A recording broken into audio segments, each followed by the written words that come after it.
Did you know that medieval nuns, often seen as quiet figures tucked away in convents, actually stood up to one of the most powerful institutions on earth? They weren't always meek and mild. Sometimes when a papal order landed at their convent doors, these women looked at it, thought about their traditions, their community, and their God, and said, "No, what made these women risk everything? How did they manage to defy the Pope himself?"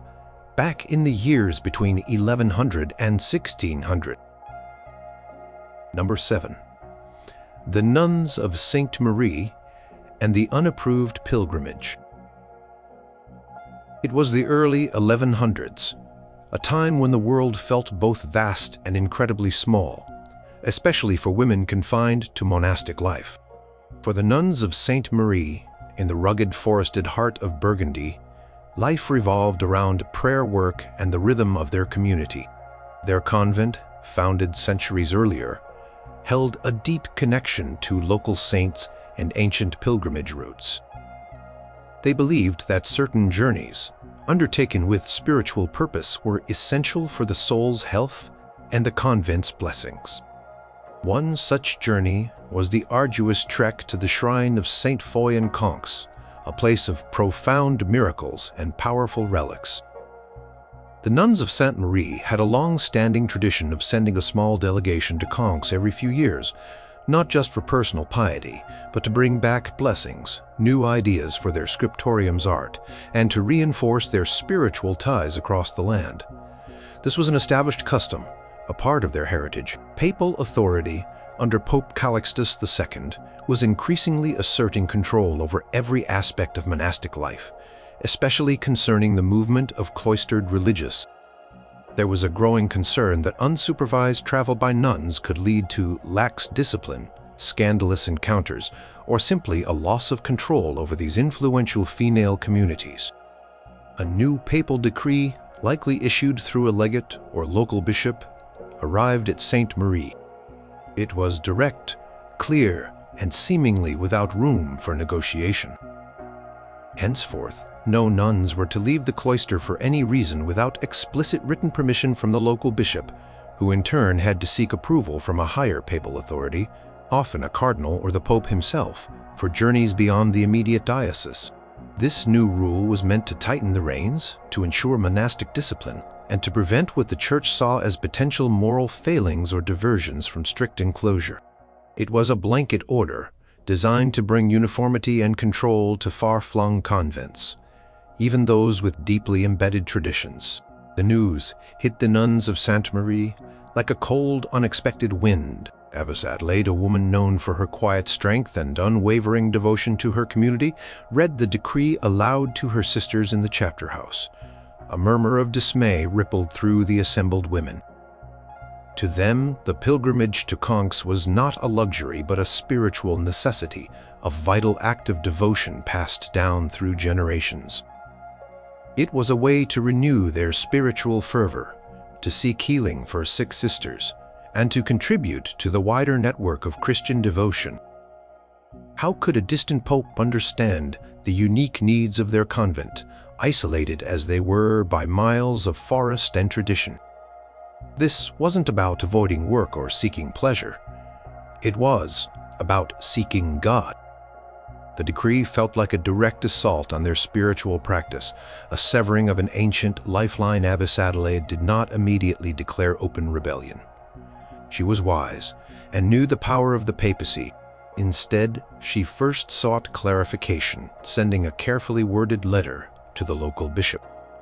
She explained the convent's ancient custom, the spiritual significance of the Conques pilgrimage, and the generations of blessings it had brought. She requested an exemption, emphasizing their long history of obedience and piety. The bishop, caught between local custom and rising papal authority, forwarded her request to a higher ecclesiastical court. The answer came back quickly, and it was a firm no. The new decree was to be applied universally, no exceptions for ancient custom, no special considerations, spanque. The Nuns of Sainte-Marie faced a stark choice: obey the Pope and abandon a cherished, spiritually vital tradition, or defy the highest authority in the Church. After much prayer and deliberation, the sisters, led by Abbess Adelaide, made their decision. They would go. Not in open defiance designed to cause a scandal, but with a quiet, determined resolve. They planned their journey with meticulous care, just as they always had. Sister Agnes, Sister Beatrice, and Sister Cecilia, three of the most robust and spiritually steadfast nuns, were chosen for the pilgrimage. They prepared their simple traveling clothes, packed dried provisions, and received blessings from their sisters in a hushed ceremony. They did not announce their departure to the outside world, nor did they seek formal permission. They simply left one dawn, walking out of the convent gates as quietly as shadows. Their journey was long and perilous, a testament to their devotion. They faced bad weather, rough roads, and the usual dangers of medieval travel. They prayed, they sang hymns, and they spoke of their mission. Conques, they knelt before the relics of Saint Foy, felt the powerful presence of faith, and gathered the spiritual sustenance they believed their convent needed. They returned weeks later, tired but renewed, their satchels lighter, their hearts full. They had brought back small tokens from Conques, not as proof of their journey, but as reminders of the grace they had received. The defiance of the Nuns of Sainte-Marie was not a loud public declaration. It was a quiet internal act of faith, a prioritizing of their spiritual conviction over a blanket papal order. They had not preached against the Pope, nor had they encouraged other convents to disobey. They had simply lived their faith as they understood it, valuing their spiritual autonomy and their ancient traditions above the newest decree from Rome. The local bishop, perhaps out of a mixture of ignorance, expediency, or a quiet understanding, did not pursue the matter. The nuns of Sainte-Marie continued their life of prayer and work, their defiance a hushed secret, a testament to their quiet courage in the face of immense power. Their story, documented perhaps in local monastic chronicles or the private letters of the time, offers a glimpse into the quiet battles fought by women for their spiritual freedom within the rigid structure of the medieval church. See Jean Leclerc, The Love of Learning and the Desire for God, a study of monastic culture, Fordham University Press, 1961, p. 198-201. Also, accounts from the Liber Miraculorum Sancti Fides, though not directly mentioning the Nuns Defiance, provide context for the importance of Conques pilgrimages in the 12th century. Number 6. The Sisters of San Benedetto and the Forbidden Books. The year was 1485. The air in Italy was abuzz with new ideas, new art, and the relatively new technology of the printing press. While many welcomed this explosion of knowledge, the Church, ever vigilant, also saw it as a potential threat. New books meant new ways of thinking, some of which could stray from approved doctrine. For the Sisters of San Benedetto in Florence, a city at the heart of this intellectual ferment, the printing press was a source of wonder. Their convent had always been a center of learning with a scriptorium where nuns copied and illuminated manuscripts. Now, with printed books, they could acquire knowledge faster, wider, and at a lower cost. They were not just interested in devotional texts. They sought out philosophical works, classical literature, and even some of the early, more speculative theological treatises that were beginning to circulate. They saw knowledge, in all its forms, as a path to a deeper understanding of God's creation. This intellectual curiosity, however, began to draw unwanted attention. The Church, particularly after the rise of movements deemed heretical, had become increasingly concerned about the spread of unauthorized or dangerous texts.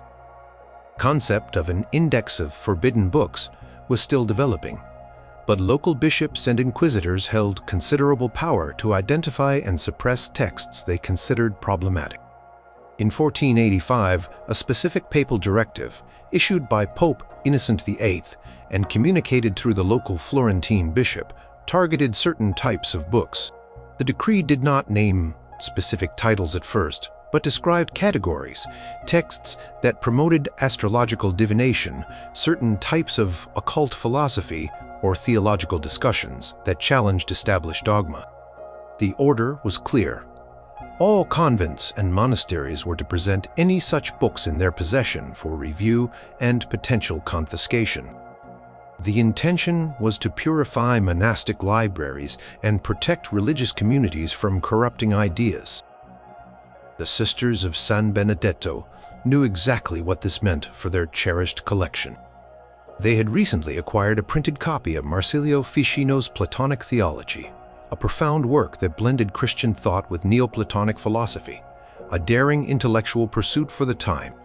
They also possessed several rare Latin translations of Greek philosophical texts, and even some privately circulated mystical writings that hinted at direct, unmediated experiences with God, a concept sometimes viewed with suspicion by the hierarchical. Abbess Chiara, a woman of sharp intellect and deep spiritual conviction, understood the potential danger these books posed in the eyes of the church authorities. But she also understood their immense value to her sisters' spiritual and intellectual growth. For the nuns of San Benedetto, these books were not dangerous. They were gateways to deeper contemplation and a richer understanding of divine wisdom. When the bishop's representatives arrived, requesting an inventory of their library and the surrender of suspicious volumes, Abbess Chiara faced a dilemma. To fully comply would mean sacrificing years of careful collection and intellectual pursuit. To openly refuse would invite severe punishment, potentially even the dissolution of their convent. The nuns, after much earnest discussion, decided on a strategy of quiet, clever defiance. They did not directly refuse to hand over books, but they certainly did not present their entire collection. Under the guise of a thorough cleaning and reorganization of the library, the nuns swiftly and secretly moved their most precious and forbidden texts. False bottoms were added to old wooden chests. Certain shelves were subtly extended to create hidden compartments behind rows of more innocent devotional works. Some of the smaller, more valuable texts were wrapped in cloth and tucked into the personal cells of trusted sisters, disguised as bundles of old linen or prayer beads. They presented the visiting officials with a carefully curated selection of their library, plenty of approved theological texts, lives of saints, and works of grammar, making it seem as though they were fully complying. "Our library is humble, Reverend Fathers," Abbess Chiara might have said, "filled only with works that nourish the soul in the proper manner." The officials, perhaps not expecting a grand act of defiance, or perhaps simply trusting the outward appearance of monastic piety, conducted their inspection. They found a few books that seemed a little too philosophical for their taste and confiscated them, but they missed the real treasures. The nuns watched them leave, their hearts beating a little faster, a silent triumph in their eyes. For weeks afterwards, the forbidden books remained hidden, but as the immediate threat passed, and with the understanding that such vigilance could return, the sisters devised a new system. They began to transcribe parts of the most precious texts by hand, creating smaller, more easily concealable copies. They shared the insights from these works in secret study sessions, often late at night, whispering ideas and discussing the challenging concepts. The defiance of the Sisters of San Benedetto was not a public outcry, but a testament to intellectual resilience and a quiet belief in the pursuit of knowledge. They understood that spiritual growth could come from many sources, not just those officially sanctioned. They risked much, their autonomy, their safety, even their lives, to protect their intellectual freedom and their right to engage with the unfolding world of ideas.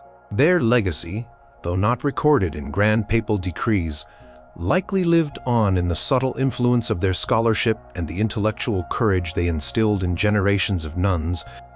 See Paul F. Grendler, Culture and Censorship in Late Renaissance Italy and France, Yale University Press, 1990, p. 15-20. Also, historical accounts of early Florentine printing and intellectual circles, such as by Anthony Grafton, shed light on the types of texts that became controversial. Number 5. The Abbess of Ghent and the Election Crisis. The year is 1238, and the Benedictine Abbey of St. Bavo in Ghent, a wealthy and influential monastic house in the flourishing Low Countries, found itself at the heart of a major power struggle. For centuries, the nuns of St. Bavo had held the sacred right to elect their own abbess. This was not just a tradition, it was a deeply held privilege, enshrined in their founding charters and reinforced by generations of practice. The election of an abbess was a crucial moment for the community. It meant choosing a leader who understood their unique needs, their finances, their spiritual aspirations, and who would represent them fiercely in the complex political landscape of medieval Flanders. The nuns believed this right was vital to their autonomy and their ability to thrive. However, the papacy, under Pope Gregory IX, was increasingly determined to centralize power and assert its authority over ecclesiastical appointments across Europe. Pope, a strong advocate for monastic reform and papal supremacy, viewed the election of abbesses by nuns as potentially problematic. He feared that local political pressures, family influence, or even simply a lack of broad vision could lead to unsuitable choices. For him, appointing an abbess directly, or dictating the choice, was a way to ensure proper spiritual leadership and adherence to reformed monastic rules. And so, an order was dispatched from Rome to the Diocese of Tournai, under which Ghent fell. The order stated that henceforth, for certain key monastic houses, including St. Bavo, the election of the abbess would require papal confirmation, and in some cases the Pope reserved the right to appoint his own candidate if he deemed the community's choice inadequate or if a dispute arose. When news of the papal intention reached St. Bavo, the nuns were outraged. They had just lost their long-serving Abbess Hildegard, and the community was preparing for an election, a process they had carefully planned according to their ancient customs. They had their own candidate in mind, Sister Elizabeth, a woman of profound piety, keen administrative skills, and a beloved figure within the convent. She knew their books, their lands, their people. The idea that an outsider, someone chosen by a distant pope, with no understanding of their daily lives, could be imposed upon them was anathema. It wasn't just about Sister Elizabeth, it was about their inherent right to self-governance. Abbess Elizabeth, though not yet formally elected, already acted as a strong voice for her community.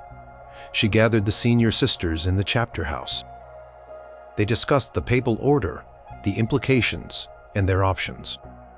Open defiance of a papal mandate was a grave matter, potentially leading to interdict, excommunication, or even the violent seizure of their monastery. But to surrender their electoral rights felt like a betrayal of their predecessors, and a crippling blow to their future. They decided they would not yield. Their strategy was a blend of legal argument, determined non-compliance, and subtle political maneuvering. First, they sent a formal letter to the Pope, citing their ancient privileges, their historical charters, and the long tradition of free elections, all of which had been recognized by previous popes and local rulers. They politely but firmly asserted their right to elect their own leader, presenting their proposed candidate, Sister Elizabeth, as the most suitable choice. The response from Rome was less than sympathetic. Pope insisted on his right to intervene for the good of the Church. He dispatched a papal legate, an envoy with full authority, to oversee the election and, if necessary, impose his own candidate. The nuns of St. Bavo were prepared. When the papal legate arrived at their gates, he was not met with hostility, but with a polite, if firm, refusal to admit him for the purpose of overseeing their election. The nuns, led by Abbess Elizabeth, explained that their election would proceed according to their established customs, which did not include external oversight they had already gathered in their chapter house. While the legate and his retinue waited outside, perhaps fuming at the gate, the nuns of St. Bavo proceeded with their election. They solemnly voted for Sister Elizabeth, confirming her as their new abbess. They then sent a sealed letter to the legate informing him of their choice and their completed election. They refused to open their gates to him for any review or confirmation of their internal process. The legate, furious at this blatant circumvention of papal authority, threatened dire consequences. He declared the election null and void and threatened excommunication for the entire community. But the nuns stood firm. They had chosen their leader. Their defiance was not a dramatic act of violence, but a determined assertion of their traditional rights within the complex legal framework of the medieval church. They appealed to the local count and countess, who, seeing the popular support for the nuns and respecting their ancient traditions, subtly withheld their full cooperation from the papal legate. The nuns also had a network of supporters among the local clergy who felt the papal overreach was excessive. The standoff continued for months. Convent faced threats of interdict, meaning they would be denied sacraments, and their economic activities could be hampered. The nuns continued their daily life, led by their newly elected Abbess Elizabeth, refusing to acknowledge the papal nullification. Their unwavering unity and the local support they garnered eventually wore down the papal opposition. The Pope, facing other more pressing matters and perhaps realizing that forcing an unwilling leader upon a unified community would be counterproductive, eventually, though tacitly, recognized Abbess Elizabeth.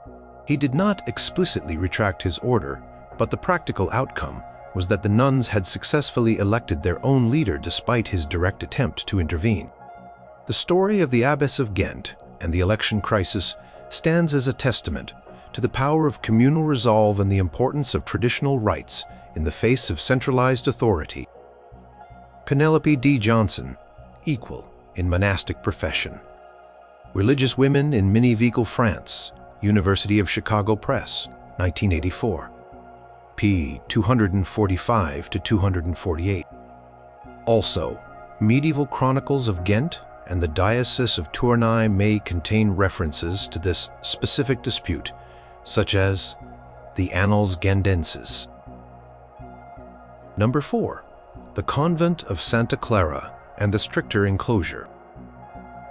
It was the mid-16th century, a time of intense religious upheaval. Protestant Reformation had shaken Europe, and the Catholic Church was responding with its own powerful movement, the Counter-Reformation. Key part of this reform was a renewed emphasis on monastic discipline, particularly the strict enclosure of nuns. For centuries, many convents, especially those involved in charity work or with strong local connections, had maintained a more flexible understanding of enclosure.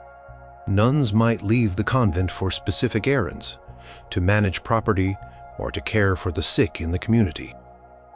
This was particularly true for orders like the Poor Clares, who, despite their emphasis on poverty, often had to interact with the outside world for sustenance and to carry out their charitable missions. The Convent of Santa Clara in Toledo, Spain was one such community.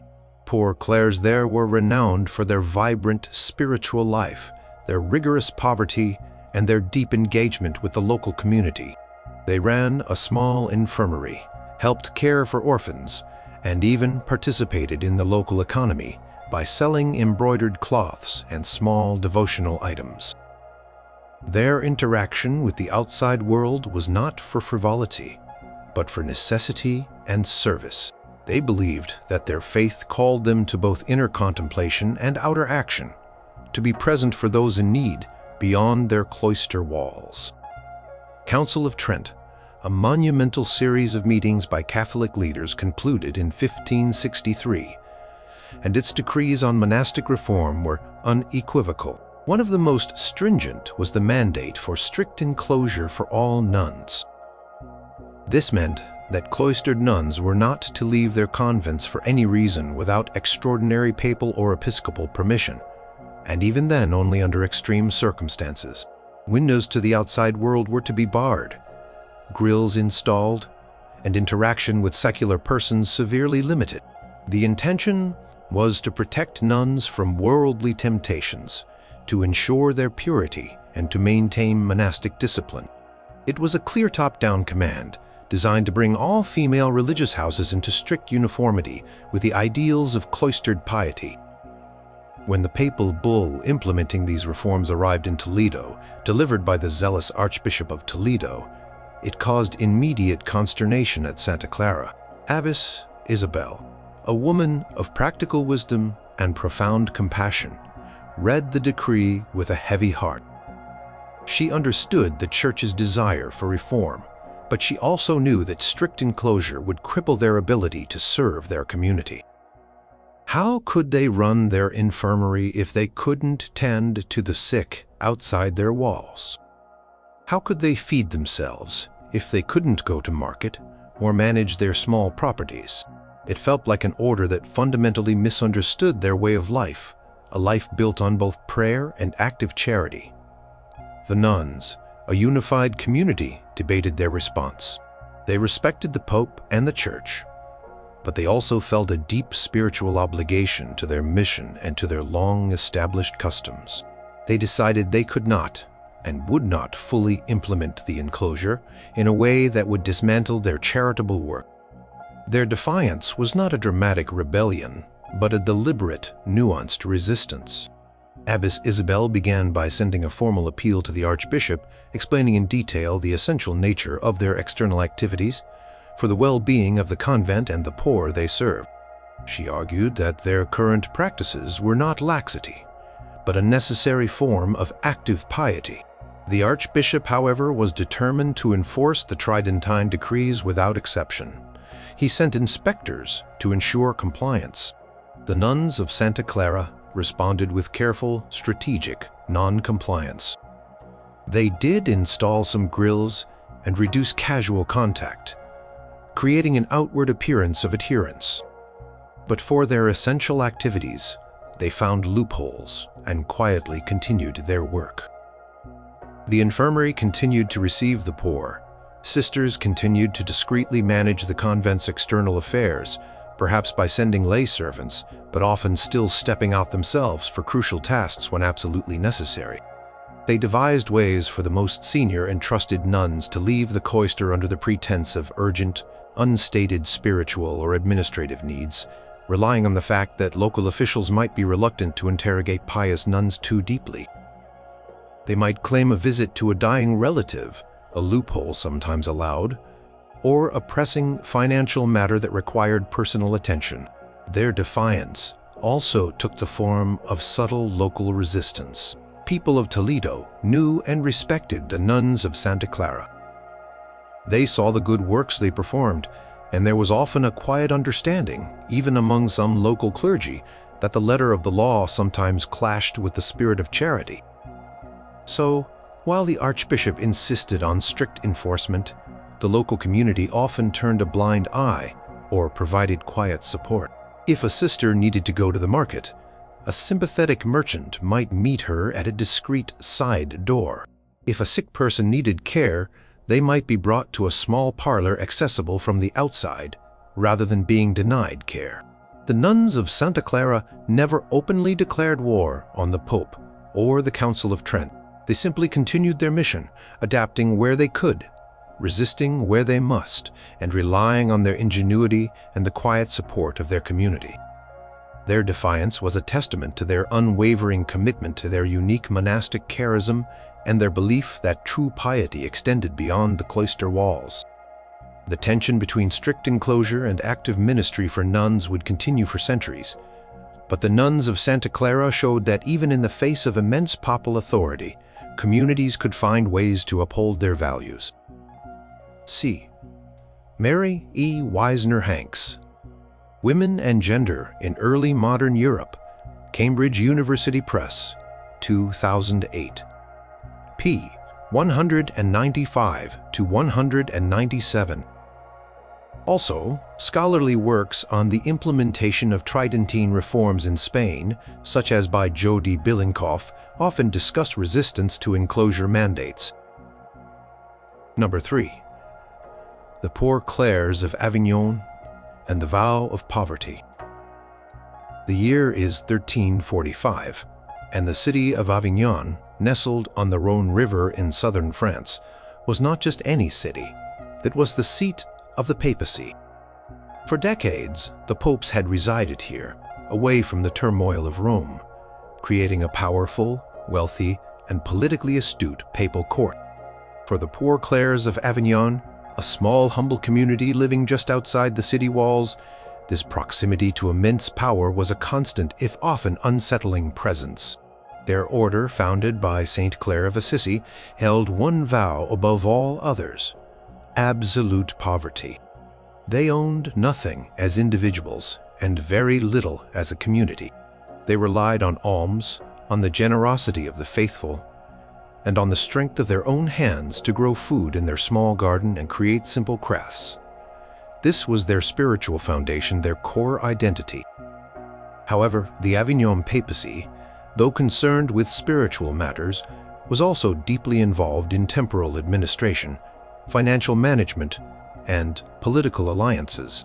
The Pope's court was vast, with cardinals, legates, notaries, and treasurers all working to manage the Church's vast resources. It was in this context that the papacy began to scrutinize the finances of religious orders, particularly those like the poor clerks, who, despite their vow of poverty, often received gifts, endowments, or bequests from wealthy patrons. Pope Clement VI was known for his love of luxury and his efforts to centralize papal control. A new papal directive, issued through a papal chamberlain, aimed to bring all gifts and significant financial transactions received by religious orders under direct papal oversight. The official reason was to prevent fraud, ensure proper use of funds, and perhaps even to redirect some of these resources for broader church initiatives or papal projects.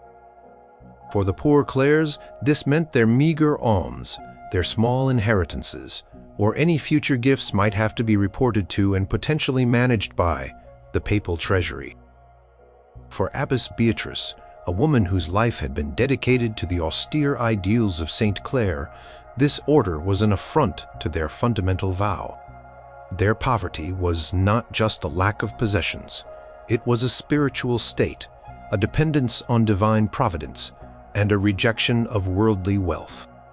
To have their alms, their very sustenance, subjected to the scrutiny and potential control of the wealthy papal court felt like a violation of their deepest spiritual commitment. It suggested that their poverty was a mere administrative detail, rather than a sacred path. The nuns debated their response. They were literally within sight of the papal palace. Open defiance felt impossible, foolhardy. But to surrender their economic autonomy would mean surrendering their spiritual identity. They believed that their poverty was a shield against corruption, a way to remain purely devoted to God. They knew that Saint Clare herself had fought tirelessly for her privilege of poverty, the right for her order to own nothing. This was a battle for their very soul. Their defiance was subtle, born of necessity and spiritual conviction. They did not outright refuse to acknowledge the papal directive. Instead, they devised methods to maintain their financial autonomy while appearing to comply. When the papal officials came to inquire about their income and assets, Abbess Beatrice presented them with a meticulously kept but extremely humble ledger. It recorded only their daily alms, the smallest donations, and the bare minimum needed for their survival. Any larger gifts, any significant bequests, were managed discreetly. The nuns established trusted lay intermediaries, often wealthy patrons who supported their mission, who would hold larger sums of money or manage properties in their name, effectively as friends of the convent, rather than direct assets of the convent itself. These intermediaries would then disperse funds to the nuns as needed, in smaller, less noticeable amounts that would not trigger papal scrutiny. If a wealthy patron wished to make a substantial gift, it would not be formally recorded as a gift to the convent in the official papal ledgers. Instead, it might be presented as a general donation to the poor of Avignon, with the understanding that the poor clerks were the primary conduits for that charity. The nuns were masters of living on the edge of legality, of finding quiet ways to maintain their spirit of poverty without inviting the heavy hand of papal intervention. They continued to receive alms, directly managing their own meager budget without external oversight. They understood that their greatest strength was their simplicity and their direct reliance on God and the faithful, not on the bureaucracy of the Church. The defiance of the poor clercs of Avignon was a testament to the enduring power of a spiritual vow in the face of institutional control. They showed that even the smallest communities, living in the shadow of immense power, could find ways to protect their core identity and their way of life. Their quiet resistance, though perhaps never fully documented in grand papal archives, ensured that their unique interpretation of poverty, a central tenet of their order, remained their own. See R.W. Southern, Western Society and the Church in the Middle Ages, Penguin Books, 1970, p. 280-282, for general context on papal finances in Avignon. Specific instances of poor clerc resistance to financial control are harder to pinpoint, but their founding principles inherently put them at odds with external control over their resources, as discussed in works like Clare of Assisi, The Lady by Henry Daniel Rops. Number 2. The Benedictine Sisters of Whitby and the Land Dispute. It was the late 1100s, and the Benedictine Abbey of Whitby, perched dramatically on the cliffs of England's North Sea coast, was a venerable institution. Founded centuries earlier, it was a thriving community of nuns, wealthy not in gold but in land. Their extensive land holdings, granted by kings and nobles over generations, provided the sustenance for the convent, supported their many dependents, and gave them considerable local influence. They held rights to fishing villages, agricultural fields, and even small market towns, all of which contributed to the abbey's spiritual and economic independence. The nuns of Whitby were not just cloistered contemplatives. They were powerful landowners, shrewd administrators, and essential figures in the economic life of their region. Land in medieval England was a constant source of dispute. Powerful local lords, eager to expand their own holdings, often cast covetous eyes on monastic properties, especially those held by women, whom they might perceive as weaker or less capable of defending their rights. In 1195, a particularly ambitious and aggressive local baron, Lord Ranulph de Lacy, began to encroach upon the abbey's lands. He claimed ancient feudal rights over certain villages and fishing grounds that Whitby had held for centuries, presenting forged or misinterpreted charters to support his claims. The nuns, led by Abbess Eleanor, protested vehemently, appealing to the local sheriff and the king's courts. The dispute escalated, eventually reaching the ears of Pope Celestine III. Papal courts, or appeals to the Pope, were often seen as a final arbiter in complex legal cases, especially those involving religious institutions. Lord Ranulph, shrewd and well-connected, presented his case to the papal legate in England, painting the nuns as obstinate and the abbey's land claims as exaggerated. The legate, perhaps influenced by Ranulph's gifts or political standing, or simply prioritizing a quick resolution, issued a provisional papal judgment. The judgment, delivered by the legate and effectively backed by papal authority, ruled in favor of Lord Ranulph de Lacy for several disputed villages, ordering the nuns of Whitby to surrender their claims and properties. The official reason was to bring peace to the region and clarify land tenure, but for the nuns it felt like a blatant injustice and a betrayal of their ancient rights. Abbess Eleanor was a formidable woman.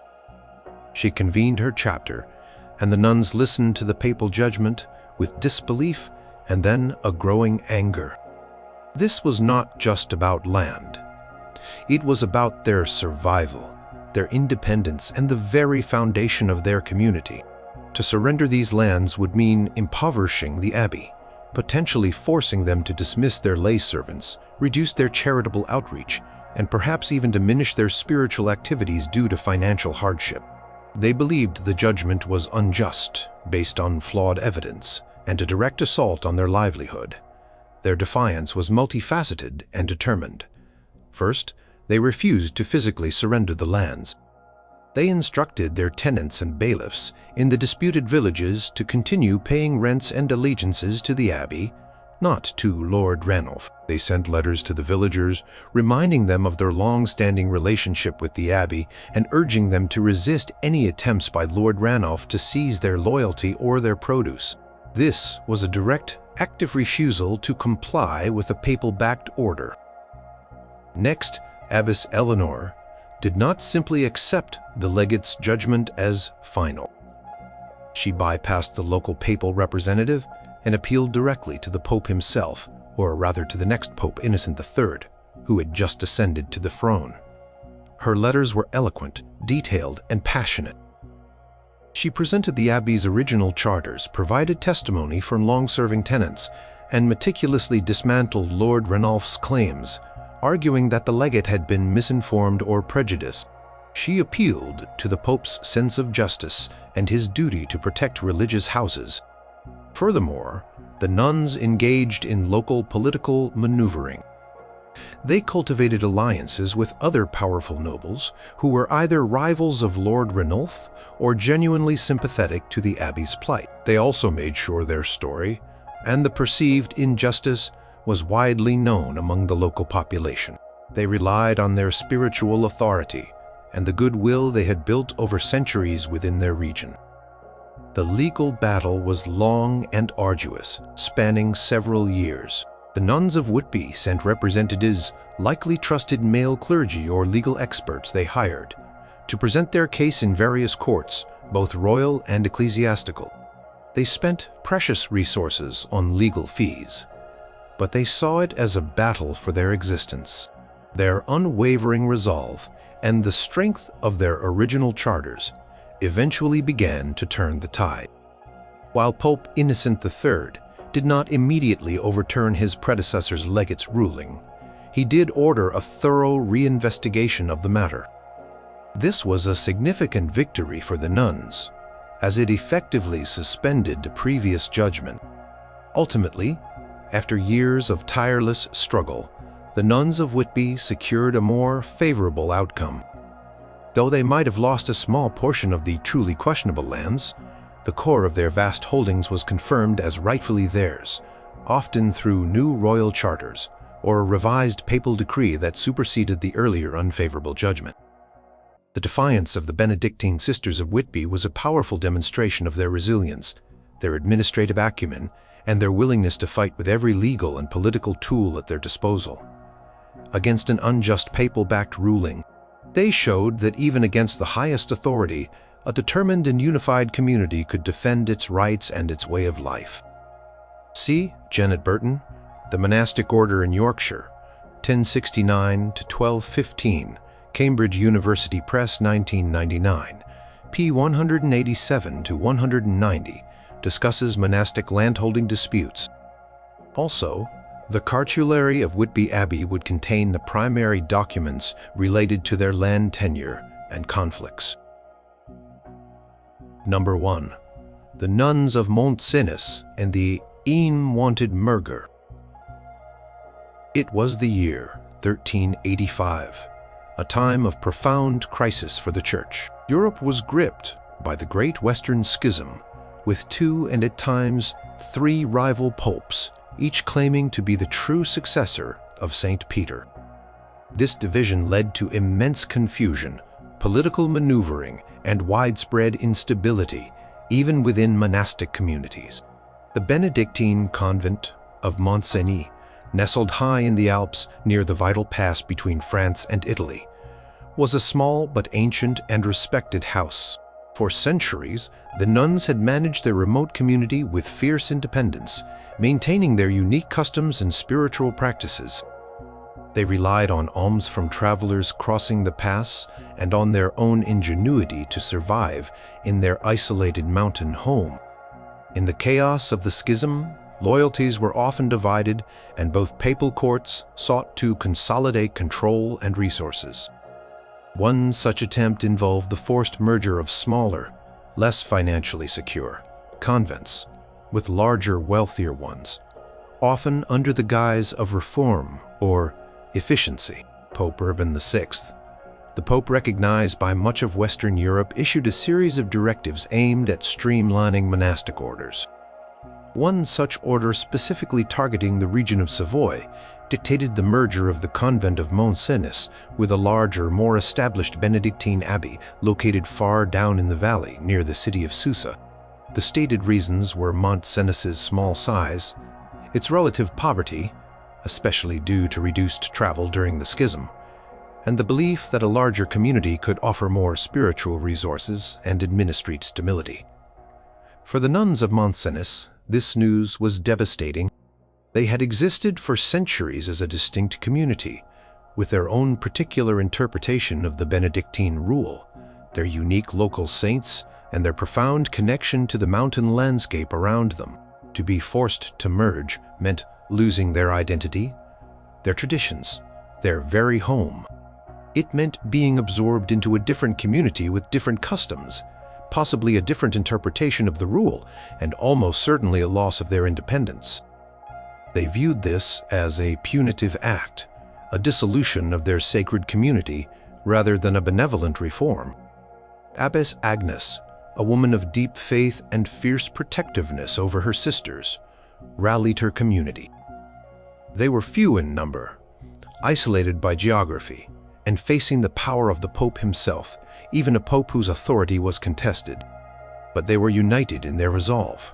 They would not abandon their home, they would not merge. Their defiance was immediate and resolute.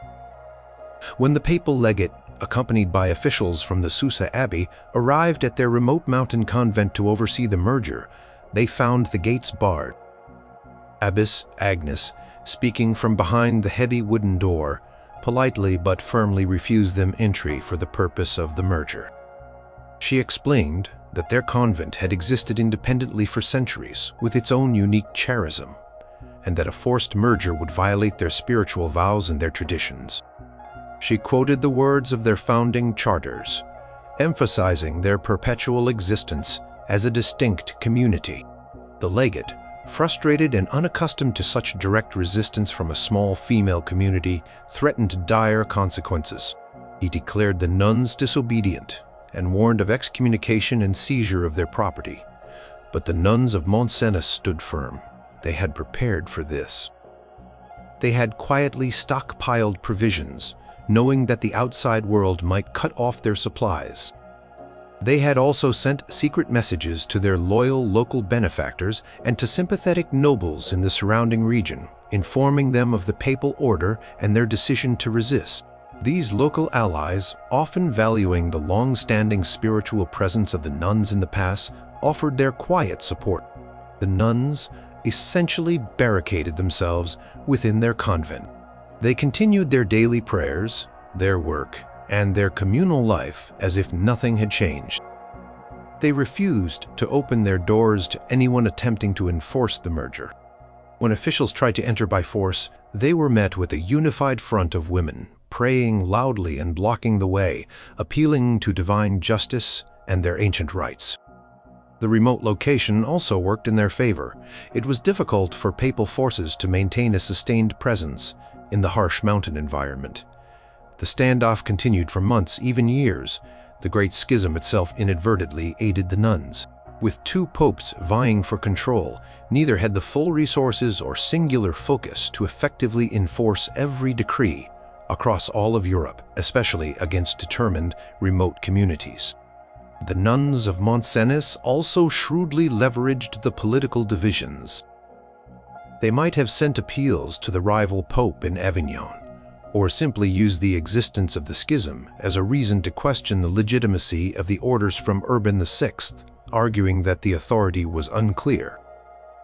Eventually, as the immediate crisis of the schism continued to consume papal attention, and as the Susa Abbey found it more trouble than it was worth to forcibly absorb a community determined to resist the pressure on Mont-Cenis, papal order, though never officially rescinded, was simply not enforced. The nuns of Mont-Cenis, though perhaps poorer and even more isolated than before, had maintained their autonomy. They had defied a direct papal order to dissolve their community and, against all odds, had succeeded.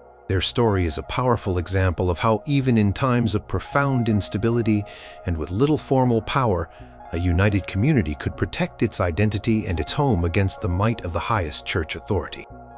See Joanne McNamara, Sisters in Arms, Catholic Nuns Through Teutoniya, Harvard University Press, 1996. p. 280 to 282 for context on monastic mergers during the Schism. Also, specific local histories of monastic houses in the Alps during the 14th century would be relevant, though specific details on Mont-Cenis's defiance might be found in regional archives of Savoy or Turin.